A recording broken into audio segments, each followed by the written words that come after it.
Assalamu alaikum and welcome to The Why Teacher. In today's episode, I want to raise an important question, a concern that I think as parents and teachers we have voiced many times.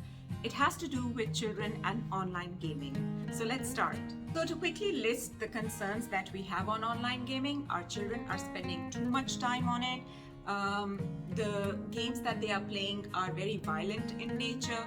And a lot of times the gaming experience isn't really pleasant for the children. It leaves them frustrated and they are becoming more and more short-tempered.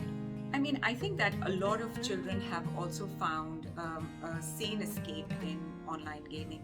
So if children are living in an environment which is toxic for them, if they feel misunderstood, if they are unable to handle their emotions, they feel like going into this virtual world where their friends are waiting for them and they get involved in the gaming process. The games are also such that they take them away from all of these thoughts. They need to really focus. They need to really play, crossing stage after stage. And these are never-ending games that they're into.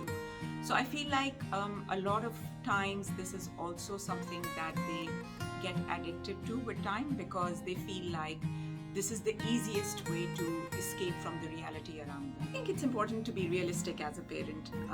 Online gaming industry is huge and children are not going to stop playing games. And so it's really important that as educators and as teachers, we start looking at this resource and start tapping into the possibilities of turning something that we consider to be very negative into something really positive for our children.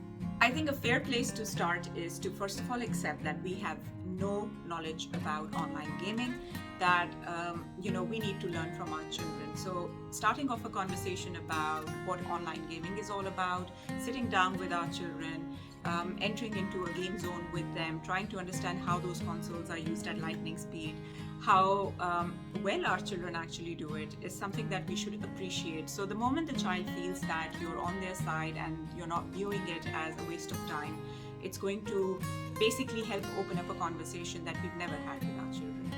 Another really convincing way of getting engaged in a dialogue with your children about online gaming is to start at a place that you're most comfortable with. So we all know that gaming has certain messaging, it has a storyline and it has characters. So starting with a generic conversation about who writes the script, is the script written the same way as in a story in a book? How are these characters contributing towards the storyline? What are the different the different items that are placed inside a game that these characters use? Who decides on that? How does this script actually turn into a graphic presentation?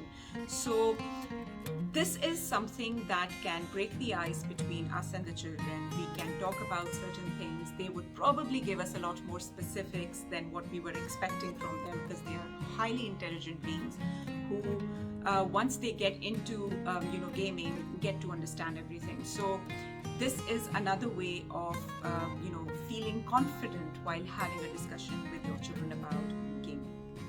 Important thing, of course, is to build trust. And once that trust is created, where the child feels that they are in charge of the conversation, they are leading the dialogue, that they are the expert in this field, you know nothing about it, you are being educated about it, then they will feel a sense of responsibility to also bring out the negatives of gaming. And especially if you give them two games to compare and ask them to tell you why they prefer a certain game and why not the other, they might come up with things that are, that you've been wanting to talk to them about. So instead of you telling them that this is all nonsense and that you should not be doing or watching or playing this game, they will come out and say, what is wrong with those games and why it is wrong. So I believe turning the conversation around on what is negative in online gaming towards what could be created as positive, getting them involved in the process by saying, what if you had to create a great game? What if you had to write a story for a game? How would you turn this negative into positive? How would you work with a game developer to convince them that this is something that is not good for children? So in not a very preachy way, but in a very logical sequence of conversation, I think children can be approached about online gaming, and we must accept that we need to do more as parents.